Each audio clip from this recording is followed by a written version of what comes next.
건강에 뭘 좀 아는 사람이라면 자, 따라해보세요. 하나 둘 셋 넷 건강해져라 건강해져라 건강해져라 건강해져라 가족 건강에도 부모님 선물도 건강종합몰 정관장몰. 김진애 박사님, 여자의 독서 책 읽었어요. 어떠셨어요? 한마디로 여자의 피를 끓게 하는 책? 읽으면서 뭔가 울컥하더라고요. 저도 그런 심정으로 책을 썼습니다. 저는 여자들이 좀 지레 겁을 먹지 않고 살았으면 좋겠어요. 완벽하게 홀로 서기를 바랍니다. 더 멋지게 실수하고 더 근사하게 자라면 좋겠어요. 책을 읽으면 그게 되죠? 여자의 자존감을 깨우는 책 읽기. 여자의 독서. 다산북스. 텍스토머 정품을 꼭 확인하세요. 우리 집 방충망 바꿨어요. 미세벌레 덤벼봐 먼지 모두 덤벼봐 촘촘해서 촘촘만 방충망은 촘촘만 예쁘고 통풍까지 좋아요. 방충망은 촘촘만 주식회사 텍스토머. 텍스토머의 이동식 촘촘망 더블랙이 새로 나왔대요. 미세벌레 덤벼봐 먼지 모두 덤벼봐 촘촘해서 촘촘만 이동식 촘촘망 더 블랙. 떼었다 붙였다 청소도 간편. 이사 갈 때 떼어갈 수도 있으니까. 방충망은 촘촘만 주식회사 텍스토머.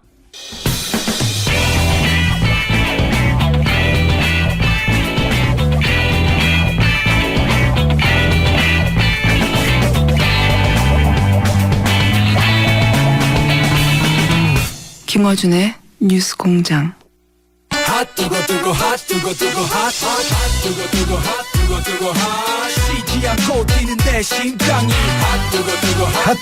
핫해 바른정당 하태경 최고위원 나오셨습니다. 안녕하세요. 예, 안녕하세요. 하태입니다. 제가 페이스북에도 하태경하고 글을 썼는데 여기 나오고 난 다음부터 하태 딱 쓰고 이제 바꿨습니다. 핫하다는 얘기죠. 예. 본인의 주장입니다. 핫해. 지난 시간 끝나고 나서 저희가 이제 지난 시간에 용문자 신기록 경신해야 되는데 이 얘기 몇 번 했더니 저 최고위원님의 보좌진 스태프로부터 저희 작가한테 연락이 왔다고 하더라고요. 예. 네, 용문자 많이 온다는 얘기는 좀 빼달라고. 제가 우리 보좌진한테 그 이야기를 했어요. 이게 나쁜 게 아니다. 나쁜 게 아니고. 그 얘기를 듣고 바로 연락했나 보죠. 왜냐하면 나쁜 거다라고 생각해서. 욕 전에 뭐 살해 협박도 당하고 제일 심했던 게 이제 과거 이제 운동권 그 90년대 제가 노선 전환할 때 뭐 그때 엄청났죠. 그때는 뭐 아는 사람하고 이제 인터넷 상에서 대놓고 막 싸웠기 때문에 근데 이제 그나마 우리 세대가 내가 아주 그래도 이제 뭐 뿌듯하고 자랑스럽게 생각하는 게 세월이 지나니까 다시 또 회복이 돼요. 지금 잊어버린 거죠, 사람들이. 멀어졌다가 이제 또 약간 수렴하는 그래서 이제 옛날 욕으로 수렴하는 이제 뭐 비전이나 그러니까 우리 세대가 굉장히 큰 장점인데 인간적인 이런 유대보다도 상당히 비전 가치관에 따라서 친구하고 그 이제 적을 이제 가르는 그러니까 이 상당히 이제 특이한 세대예요. 이제 과거에는 한 번 친구면 영원한 친구인데 이건 아니고 이제 비전이나 가치, 정치적 관점이 다르면 친구가 안 되는 거야. 그러다가 또 다시 친구가 될 수 있고. 그러면은 저도 이해가 가는 게 소위 이제 386 세대라고 하는 그 세대들 이제는 386 30대가 아니니까 386 할 수 없지만 어쨌든 상징적으로 386을 하는 세대들이 이념 세례를 다른 어떤 세대보다 많이 받았던. 그렇죠. 예. 그래서 과도하게 받았던 세대죠. 적어도 역사적으로 극복한 것 중에 하나는 지역 차별, 지역색을 완전히 극복했다. 왜냐하면 이념이 더 압도적이니까. 그래서 이제 그런 부분을 윗세대들은 잘 모르는 것 같아요. 다음 세대도 잘 모릅니다. NLP, 그럴 겁니다. 뭐 노선 전쟁도 대단했었고. 자, 그럼에도 불구하고 욕은 계속 오고 있습니다. 다행히 오늘 또 휴일이라 출근하는 분들이 이렇게 많지 않아 가지고 오늘 실시간 욕 문자는 예전보다는 좀 적을 것 같아요. 그래서 뭐 좀 더 세게 욕 먹을 수 있는 것도 오늘 좀 더 자연스럽게 얘기해도 되겠구나. 하지만 다운로드가 많기 때문에 저희가 이번에는 실시간으로 욕을 먹진 않지만 지속적으로 먹는 거죠. 근데 좀 시간을 두고 들으면 또 맞는 이야기로 들릴 겁니다. 많은 분들이. 욕하면서도 좀 맞는 이야기 하네요. 시간을 두고라고 했을 때 이 시간은 약 10년? 자, 뭐 그 일주일 사이에도 또 이슈가 많았습니다. 근데 가장 먼저 시간 역순으로 얘기해 보자면 어제 국민의당 전대 토론회가 있었어요. 당대표 토론회. 내부에 나왔고 토론회가 많은 분들이 보셨는지 모르겠지만 저는 어쨌든 코멘트를 해야 되니 주요 장면들 클립을 좀 봤습니다. 그냥 밤 11시쯤 했나요? 낮에 했어요. 예. 낮에 했습니다. 낮에 한 것을 이제 8시 뉴스, JTBC 뉴스에서 일부 보도하고 그리고 인터넷상에 찾아보면 있습니다. 예. 네. 관심도가 아무래도 이제 대선 후보 토론회만큼은 안 되니까 찾아봐야 하는 정도였는데 찾아봤는데 저는 가장 그 눈에 띄는 대목은 이현주 의원이 왜 출마했냐는 의견이 분분했지 않습니까? 예. 예. 그런데 이현주 의원이 안철수 전 대표에 대한 공세가 아주 뭐랄까요? 치열하더라고요. 예. 저는 적당히 봐주면서 러닝메이트 혹은 뭐 페이스메이커 이런 수준으로 서로 사전에 얘기가 된 채 나온 건 줄 알았더니 적어도 어제 토론회를 봐서는 아닌 것 같더라고요. 어떻게 보셨어요? 전 이현주 의원이 사실 요즘 뭐 하태경 이상으로 핫하죠. 이현주 의원이 더 핫한잖아요. 네. 핫하죠. 근데 이현주 의원이 이 막판 전략적 판단을 잘한 것 같아요. 어떤 의미에서 잘했다고? 그러니까 이제 사실 이현주 의원이 호감도가 좀 높다면 이번에 정말 다크호스로 성장했을 거예요. 호감도가 높았다면. 더 높았다면. 근데 물론 이제 호감도는 이 경선 과정을 거치면서 더 쌓을 수도 있기 때문에 이제 마지막 그 뚜껑은 열어봐야 된다 하는 건데 왜냐하면 안철수도 명분이 없어요. 네. 국민들이 보기에 명백히 명분이 없고 정동영, 천정배 두 분은 올드보예요. 예. 그러니까 그 누구도 미래를 열어갈 믿음직한 후보가 한 명도 존재하지 않는 거예요. 예. 그래서 여기에서 누가 치고 나가나 내가 만약에 국당에 있었으면요. 전 100% 대표 나갑니다.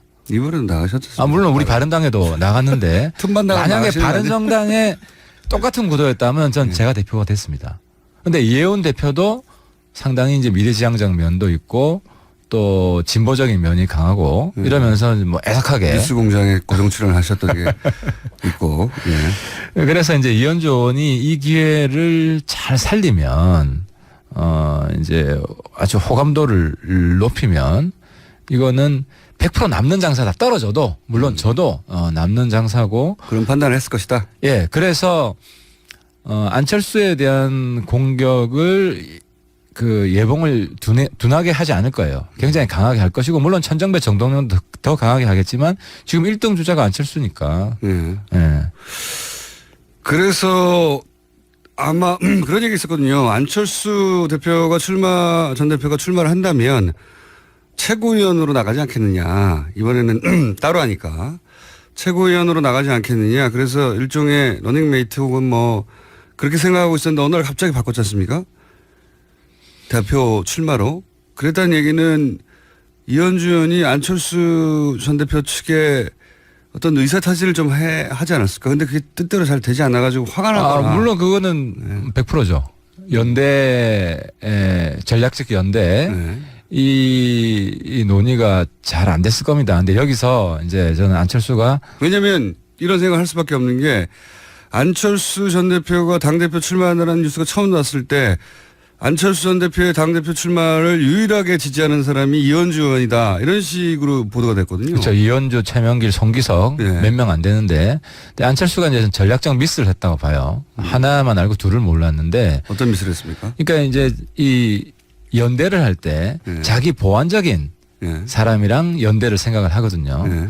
그러니까 이제 이현주 지지표는 대부분 다 안철수 지지표예요. 그러니까 안철수 입장에서는 이 표 계산만 한 거예요. 근데 이 이현주 의원이 저런 것도 있지 않았을까? 뭐 이현주 의원이 최근에 비호감도가 좀 높아졌기 때문에 여러 가지 구설수에 올라서 부담이 돼가지고 소극적이었거나 연대 그런 것도 있었을 수. 근데 이게 조직표기 때문에 그걸 뭐 본인이 이현주랑 싸울 일은 없잖아요. 예. 대표하면은 천정하고만 싸우지.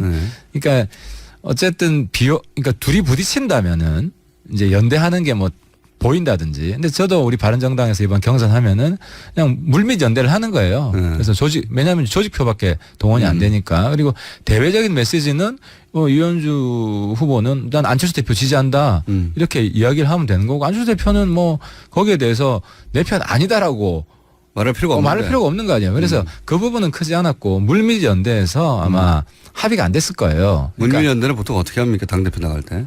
그건 내부 그쪽 지역구에 그렇죠. 캠프끼리 이야기를 하죠. 네, 그쪽 지역구에 좀 위원장들이나 또는 뭐 시의원이나 이런 분들 그렇죠. 표 좀 몰아달라 이런 몰아달라 서로 몰아달라. 그러니까 이거는 표가 다르잖아요. 대표표랑 최고위원표가 다르니까 그 밑에 이제 선거 도와준 사람한테 표 나누자. 뭐 이런 식으로 하는데, 안철수 대표는 초반에 과반수를 넘어야 되니까 플러스 알파 표를 가지겠다고 해서 이현주 쪽에 날 좀 도와달라 이렇게 부탁을 했을 거예요. 가능성이 높다. 내가 대표되는 게 더 중요하지 않냐.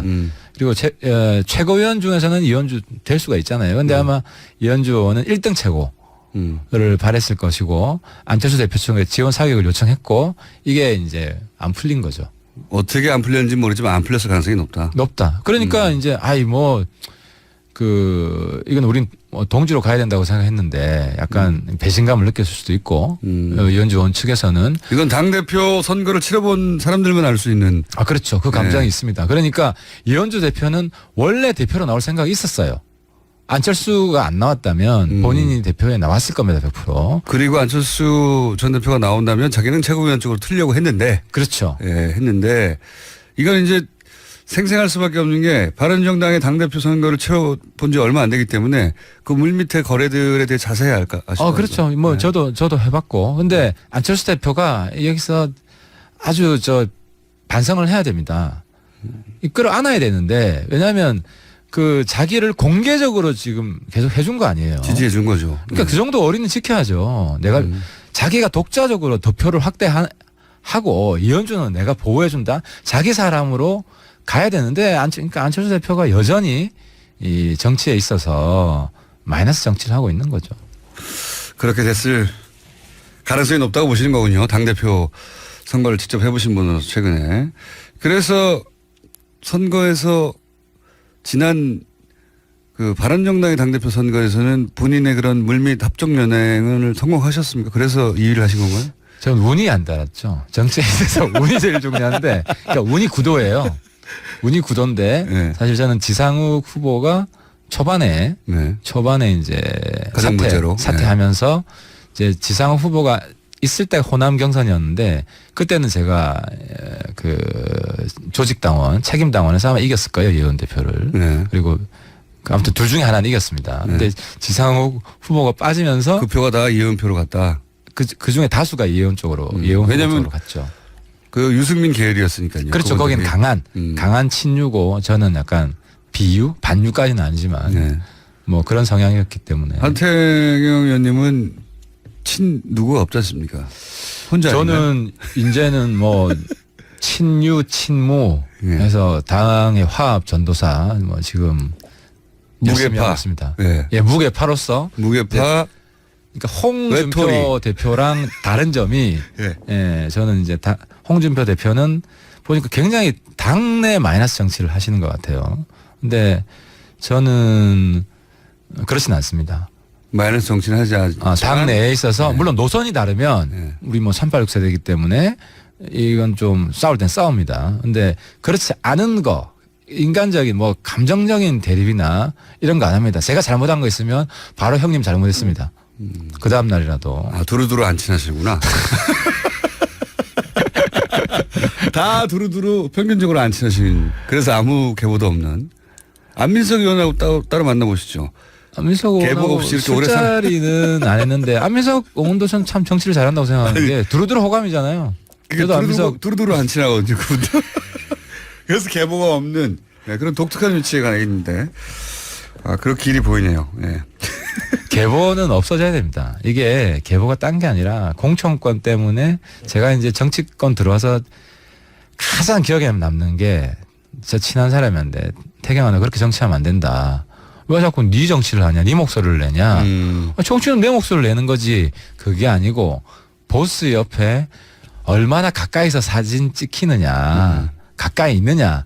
이게 정치 핵심이다. 그러니까 과거의 개보 정치는 보스 정치예요. 보스한테. 그분은 현직에 계십니까 지금? 현직원은 아니고 정치 오래 했던 네. 이제 실무진이죠. 근데 그분은 그런 식으로 살아남는 시대에 그랬었죠. 통과하신 거고. 네. 박근혜 지금 새누리당 때까지 그랬던 거죠. 네. 그랬던 것이고 저는 그거는 아닌 것 같더라고요. 그런 정치는 내가 극복을 해야 된다 해서 사실은 맞습니다. 이제 보스들이랑 다 한마디 제가 쓴소리를 한 거죠. 네. 친박의 보스 그리고 비박의 보스.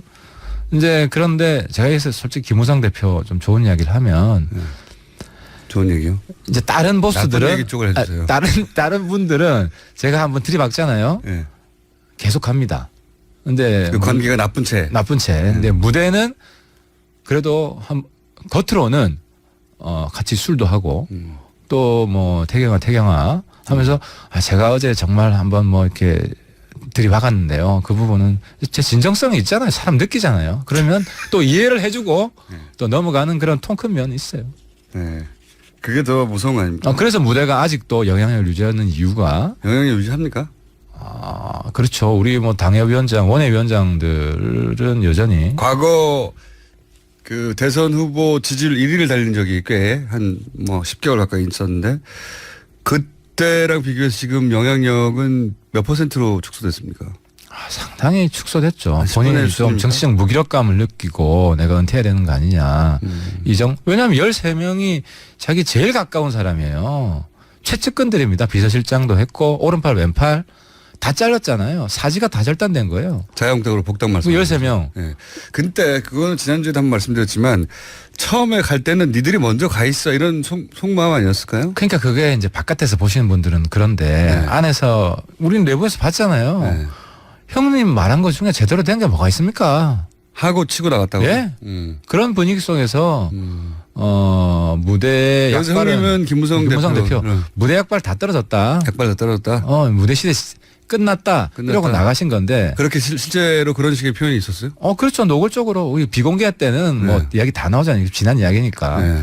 근데 이제 무대가 그나마 완전히 죽지 않는 이유가 아직도 관심을 가지잖아요. 그래서 노룩 패스 하면 막 엄청 터뜨리고 여전히 관심이 살아있다는 건데. 관심의 종류가 달라졌죠. 그래도 비호감 관심도 아예 무관심 이런 정치인도 있잖아요. 근데 그런 그나마 있는 이유가 제가 볼 때는 내각제로 바뀌잖아요. 총리 제일 잘할 사람이 김무성 대표입니다. 그렇게 생각하시는군요. 예, 여전히. 본인보다도? 저보다도 훨씬 잘합니다. 그 카리스마에 또 실무로 정통합니다. 이분이 원래 이제 그 보좌관으로 들어왔기 때문에 현장 일하는 것에 대해서 정말 빠삭하고요. 그 통솔하는 것도 제가 가장 인상에 남았던 게 박근혜 대통령 총괄 그때 후보, 대선 후보 본부장 할 때 단 한 큐에 다 장악했습니다. 예. 그런 적이 있었죠. 예. 그런 적이 있었는데.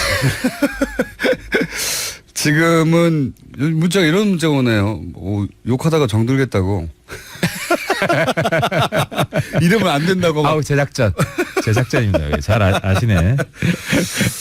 그러면 박지원 전 대표와 유승민 전 후보, 유승민 의원과 김무성 의원 사이 3자 간의 얘기가 조금씩 다른, 그러니까 단일화 과정에서 박 전 대표는 뭐 토론회 잘하니까 5년 후에 다시 나오면 된다라고 유승민 후보가 그랬다고 김무성 대표가 전해주었다.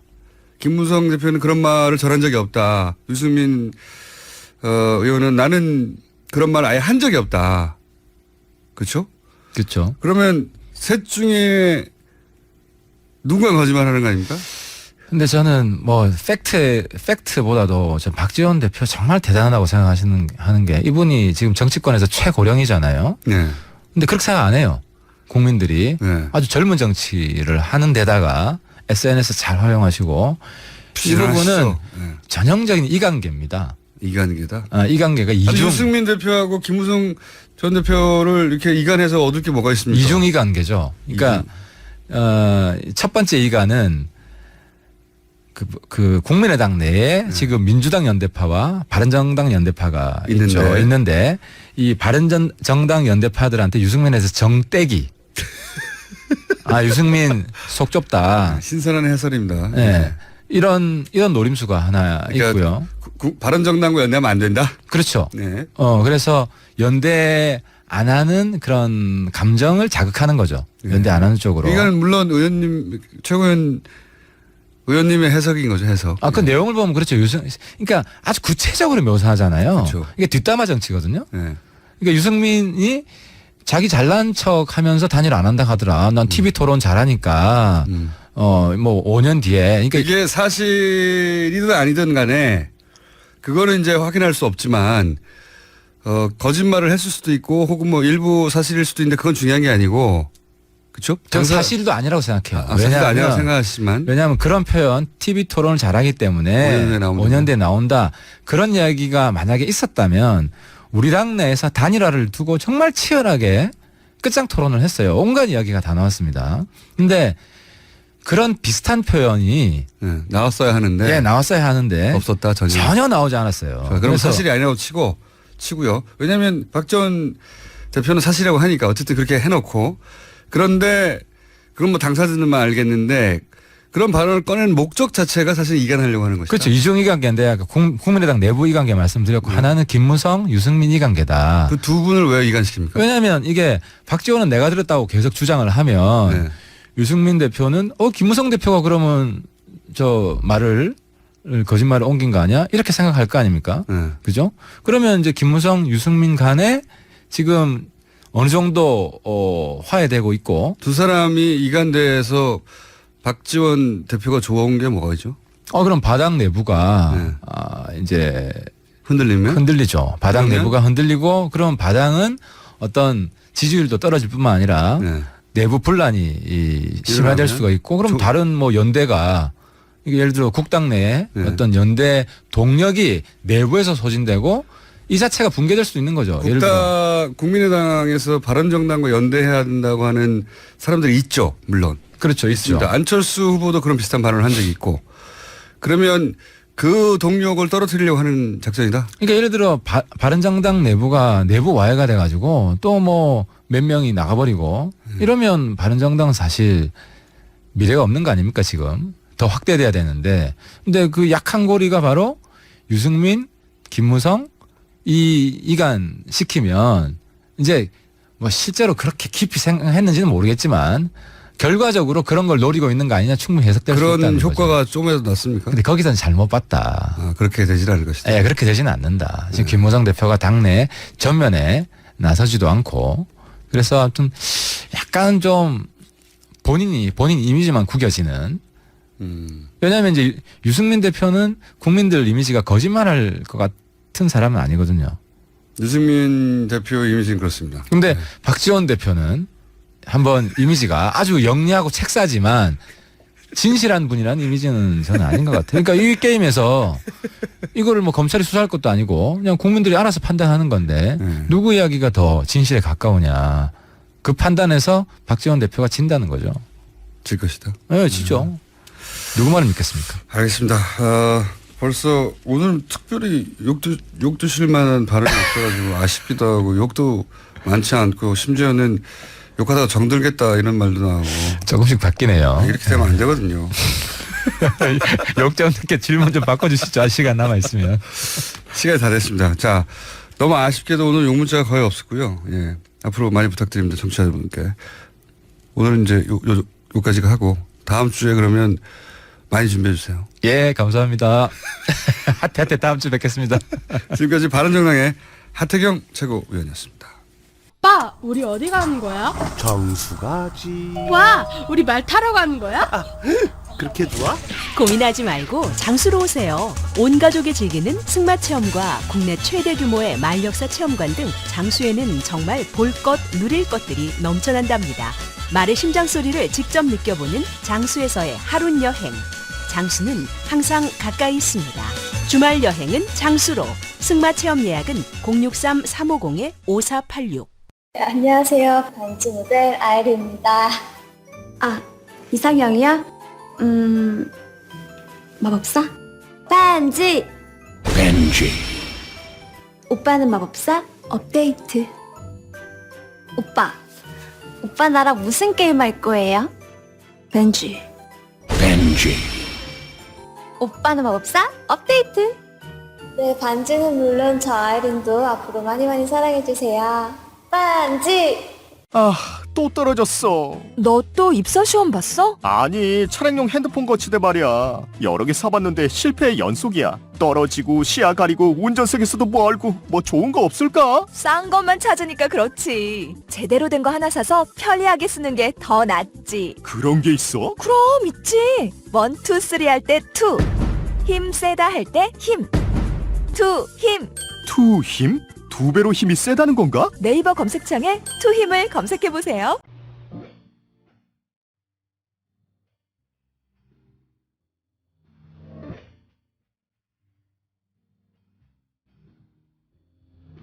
자, 불친절한 AS. 하태경 의원님 관련해서 이런 문제가 왔습니다. 목소리가 너무 좋아요. 네. 잘 들어보세요. 목소리가 너무 좋아요가 하나 있고요. 그리고 그 외에는 이런 게 있었네요. 아까도 계속 말씀드렸지만 이러다가 정들지 모르겠다고. 하나 더 있습니다. 지난주에는 딱 하나 칭찬이었는데 오늘은 3개나 있네요. 하태경 의원님 마음껏 본인의 색깔을 보여주세요. 의원실이 아닌가 합니다. 그 외에는 욕 성애자인가 뭐 이런 문자들이 많이 있었고요. 상암동 본드 응원하는데 할 얘기 많을 것 같은데 마지막이라니 아쉽습니다. 이런 문자가 꽤 있었네요. 저희가 아직도 국정원 적폐청산 TF 13개 프로젝트 중에 첫 번째 진행했을 뿐이니까요. 사안이 진행이 되면 또 모시기로 하겠습니다. 네. 지금 연속해서 고정 코너로 하는 것만 이제 여기까지 하신 것이고. 자, 그리고 부모님과 함께 뉴스공장 듣고 있는데 어머님이 이렇게 말씀하십니다. 라디오 진행자가 바람이 많이 새네. 아버님은 옆에서 머리랑 수염도 북실북실해. 네. 바람이 많이 새서 죄송합니다. 앞으로도 고쳐지지 않을 것 같습니다. 머리랑 수염이 북실북실한 건 죄송하지 않고요. 제 친구가 어제 기차에서 공장장을 봤다며 제가 어제 기차 탔습니다. 사진을 찍어 보냈는데 이렇게 보냈어요. 실물 완전 잘생김. 안목이 출중하신 분이네요. 여기까지 하겠습니다.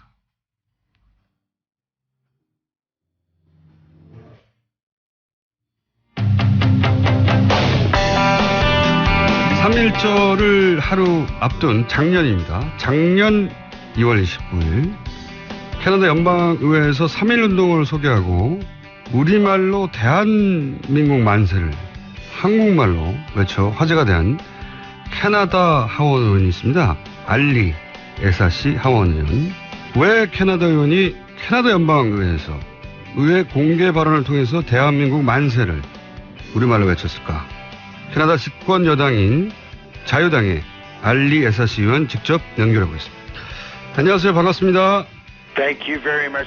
예, 감사합니다. 어준 씨. 제가 이렇게 초대를 받아서 함께 얘기를 하게 돼서 오늘 굉장히 기쁩니다. 그러니까 작년이죠. 작년 2월 29일 날 캐나다 연방의회에서 3.1운동 정신을 소개한 것으로 저희가 알고 있는데 왜 캐나다 의원이 캐나다 연방의회에서 3.1운동을 소개하셨습니까? 매우 궁금합니다. 사실 간단하고 단순합니다. 이제 한국 교민들이 활발하게 활동을 하고 계시는 그런 지역구에서 제가 출마를 했는데요. 그렇기 때문에 제 역할이라는 것이 제 그 지역사회의 목소리, 그러니까 한인 교민사회의 목소리를 듣는 것이 제 일 중에 중요한 임무 중에 하나고, 그러다 보니까 제가 3.1절에 대해서 들으면서 이거 굉장히 많은 영감을 받게 됐습니다. 물론 이런 것에 대해서 캐나다에 있는 이제 유권자들, 특히 한국 교민사회에서 이것을 나누고 듣는 것도 중요하겠지만은요, 저는 이 3.1절이라는 것이 저희가 21세기를 들어서는 이 순간에서 굉장히 중요한 순간이었다고 생각을 합니다. 왜냐하면 3.1절이라는 것은 당시 1차 세계대전이 끝나고 나서 세계사의 변연기에 있었던 그런 수많은 다른 나라들의 요구, 그런 세계적인 요구, 이런 여러 나라들이 주권국으로서 독립하고자 하는 그런 요구를 갖다가 충실히 반영했기 때문에 이제 한국 국민들뿐만이 아니라 또 캐나다에 있는 교민분들만이 아니라 세계적으로 중요한 순간이었다고 생각을 하고 그것에 대해서 알고 모두 자랑스러워하고 나누는 것이 중요하다고 생각을 했습니다. 알겠습니다. 그런데 이제 캐나다 의회에서 캐나다 의원이 공개 발언을 통해서 3.1운동을 소개하고 또 한국말로 대한민국 만세를 외친 것은 처음 있는 일로 알고 있는데 그렇게 의회에서 발언을 하고 나서 캐나다 한인사회의 반응은 어땠나요? 궁금합니다. 예, 이제 사실 그 캐나다에 계신 한국 교민들 같은 경우는 한국 역사를 잘 알고 계셨기 때문에 이제 이런 이제 이후에 굉장히 자부심을 많이 가져주셨고 그래서 저에게 뭐 전화나 페이스북으로 많은 굉장히 좋은 메시지들을 남겨주셨습니다. 그런데 이것을 이제 한국과 캐나다 간의 관계라는 그런 역사적 측면으로 볼 때요, 이 3.1 운동이라는 것이 한국민에게 굉장히 영광스럽고 놀라운 그런 순간이었지만은요, 그 한국 역사의 순간에 스콜필드 박사라는 또 캐나다인도 등장을 합니다. 그래서 이분이 이때 이 한국 3.1절의 이 메시지를 갖다가 즉 이 한국민들이 얼마나 독립을 강렬하게 원하고 있고 여기 자신들의 그 민족과 국가에 얼마나 자부심을 갖고 있는지에 대해서 메시지를 전달하기 위해서 다른 나라들에게 굉장히 많은 노력을 하셨습니다. 이제 이러한 그 1차 세계대전 이후에 그 새로운 세계 질서가 형성되었던 이 과정은 그 이후에도 물론 그 한국과 캐나다 간의 관계가 가까워질 수밖에 없었던 여러 역사적인 사건이 있었지만 상당히 중요했던 순간이고요. 그리고 또 이런 여러 가지 사건들을 통해서 한국과 캐나다가 친선을 쌓고 그리고 같은 가치를 공유한다라는 것을 확인할 수가 있었습니다. 한국 사람들은 고마울 때 이제 음식 먹을 걸 보내는데 혹시 음식은 받으신 적 없어요? 네, 그렇습니다. 저희 아주 아름다운 제스처였고요. 저도 또 똑같이 그걸 되갚으려고 노력하고 있습니다. 3.1절에 대해서 아신다고 하니까 위안부 문제도 알고 계실 것 같아서 제가 질문을 드리고 싶은데, 그리고 정치인이시니까. 그 일본은 그 위안부 문제의 국가 동원을 인정하지 않고 있습니다. 이런 일본의 태도에 대해서 캐나다 정치인으로서는 어떻게 생각하시는지요? 제가 말할 수 있는 것, 또 강조할 수 있는 것은 캐나다 정부의 공식 입장입니다. 캐나다는 이전부터 이 엄청난 위안부라는 비극이 실제로 존재했다라는 것에서 한 번도 부인한 적이 없고요.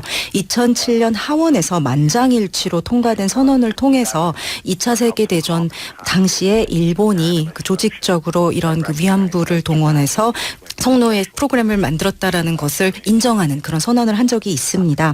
그리고 잘 아시겠지만 저희 지금 현재 총리인 그 트루도 총리 같은 경우에는 아주 잘 알려진 페미니스트입니다. 그렇기 때문에 여러 가지 강력한 이런 그 페미니스트적인 정책을 갖다가 많이 하셨는데요. 그 중에서 하나는 그 내각에서 그 성비 균형을 맞춘 것, 그리고 또 제3세계 원조의 방향을 그 방향과 초점을 그 성평등 그리고 여성의 권리 증진을 위해서 쓰여지도록 그렇게 많은 노력을 하고 계십니다. 그래서 캐나다에서는 또 그 한국과 일본 간에 있었던 그 2015년의 합의에 대해서 이미 이제 문재인 대통령께서 이제 공식적으로 천명을 하셨지만 국민 정서에 이것이 맞지 않다 이렇게 보여지고 있다라는 것을 잘 알고 있고, 그래서 여기에 대해서 다시 재협상을 갖다가 이제 하기 위해서 일련의 노력이 이루어지고 있다라는 것을 알고 있고요. 그래서 저도 이런 이제 일련의 협상이 다시 잘 돼서 정의가 실현되고 그리고 보다 확실한 사과를 한국 국민이 받을 수 있게 되기를 희망합니다. 아주 정확하게 알고 계시네요.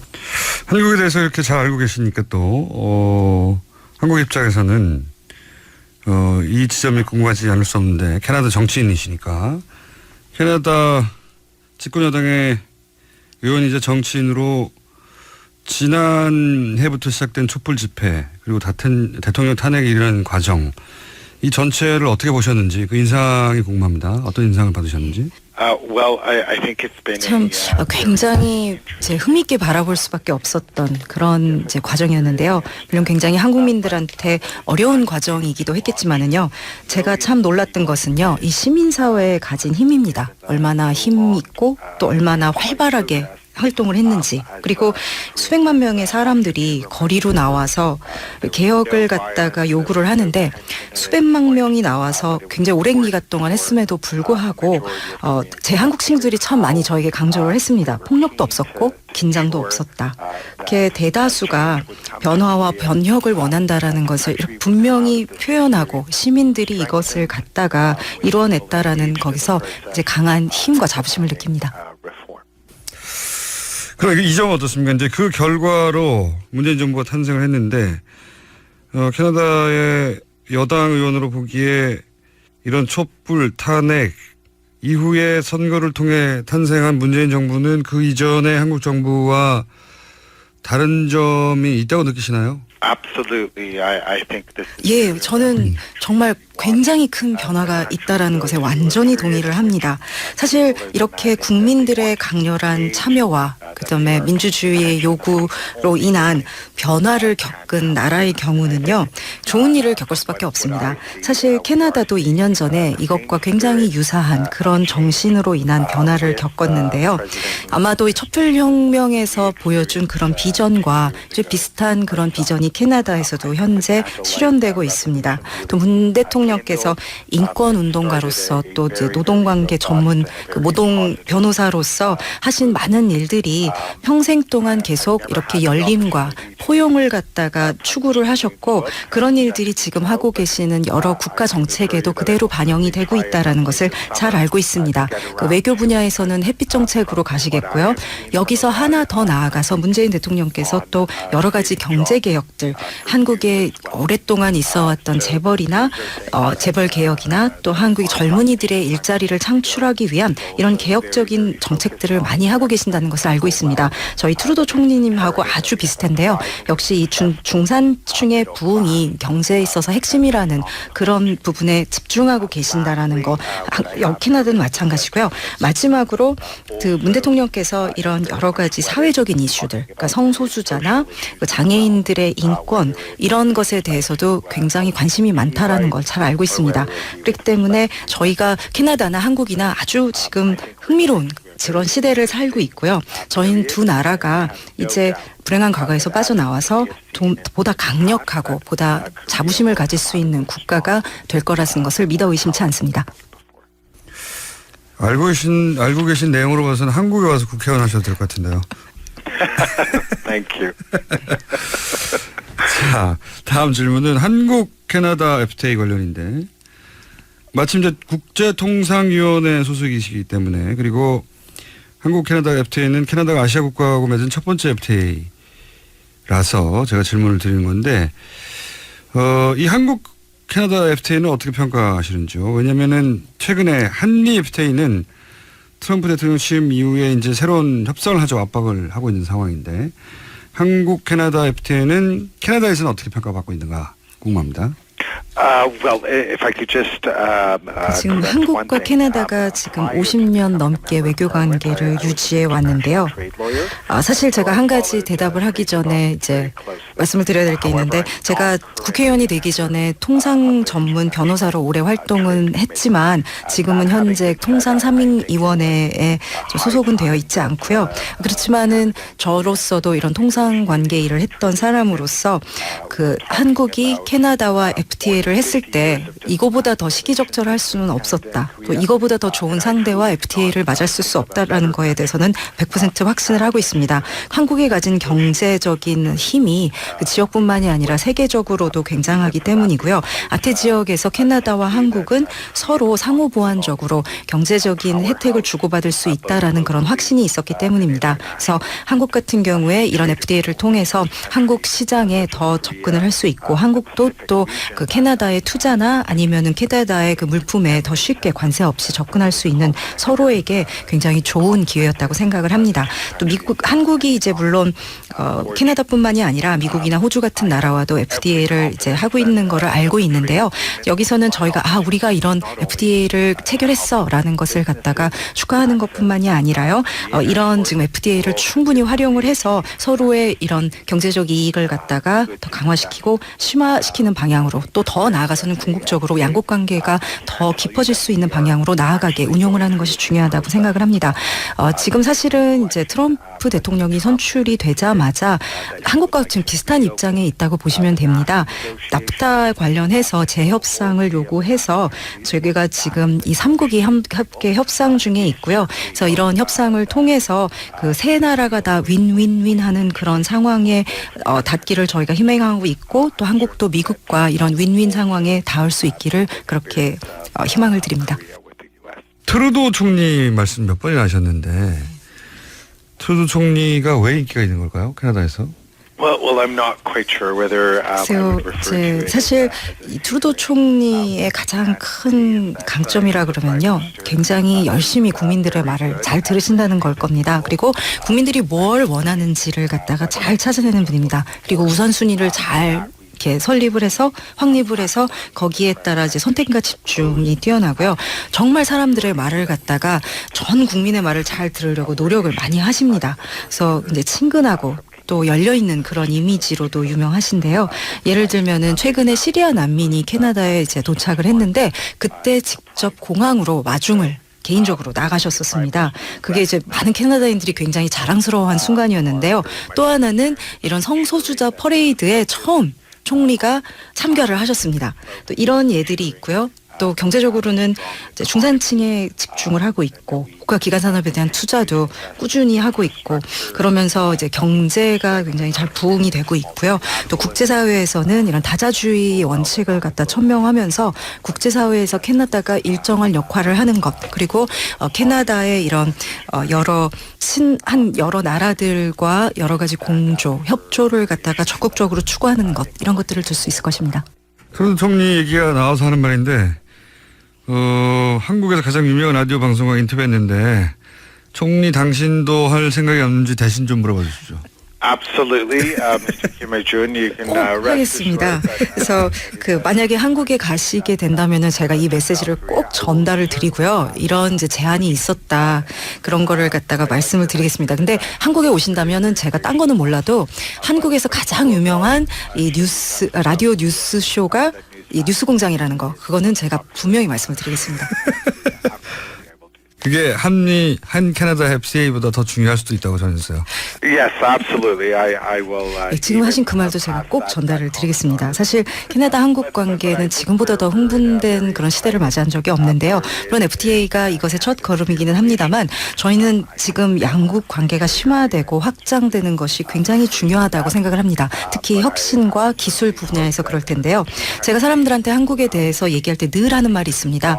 지금 제가 설문조사를 해봐도 많은 사람들이 세계에서 가장 혁신적인 국가를 한국으로 꼽고 있다. 그렇기 때문에 이 두 나라가 이런 혁신이란 측면에서 기술이라는 측면에서 집중해서 함께 관계를 해나가야 한다라는 것을 강조를 합니다. 그래서 지금 한국 사람들이 캐나다를 오거나 캐나다 사람들이 한국으로 이렇게 여러 가지 교류를 하면서 특히 교육 부분에서 할 수 있는 기회가 점점 더 늘어나고 있고요.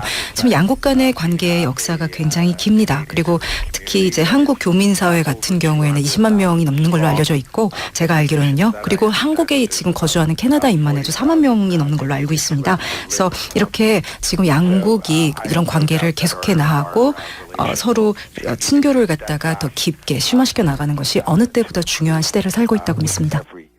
그러니까요. 트루도 총리하고 문재인 대통령이 세계관이나 철학으로나 상당히 잘 어울리는 것 같긴 합니다. 이 시대가 한국과 캐나다가 어떤 관계를 발전시킨다면 아주 적절한 타이밍이다. 이런 생각이 저도 들긴 합니다. 알겠습니다. 트루도 총리한테 전해주신 말 잊지 마시고요. 오늘 말 감사합니다. 오늘 말씀. Absolutely. 예, 감사합니다. 그리고 즐거운 하루 보내십시오. 네, 지금까지 캐나다 하원 의원 알리 에사시 의원이었습니다. 그리고 뉴스공장의 전속통역이시죠. 홍희연 동시통역가였습니다.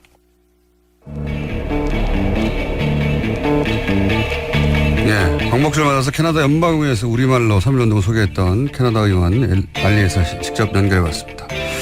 방한하게 되면 스튜디오에 직접 모시겠습니다. 오늘 여기까지입니다. 내일 뵙겠습니다. 안녕.